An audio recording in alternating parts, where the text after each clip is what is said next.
what's going on? Todd Shaw, the Sawdust Dude. Got a little quick tip for you here. There's nothing worse than like going to get your tools out and the cords are all matted up. You get like this, and well, this one doesn't have a cord on it.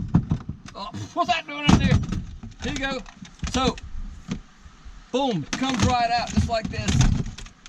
Just like that. It makes it so easy. Because time is money, money's time. How do you have this little quick tip like this? Make it all smooth and flowing?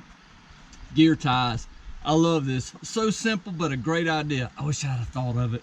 But the reusable twist ties. So that way when you have your corded tools, you can just put them back in your little tubs, pull them out, not tangled, you're ready to go to work.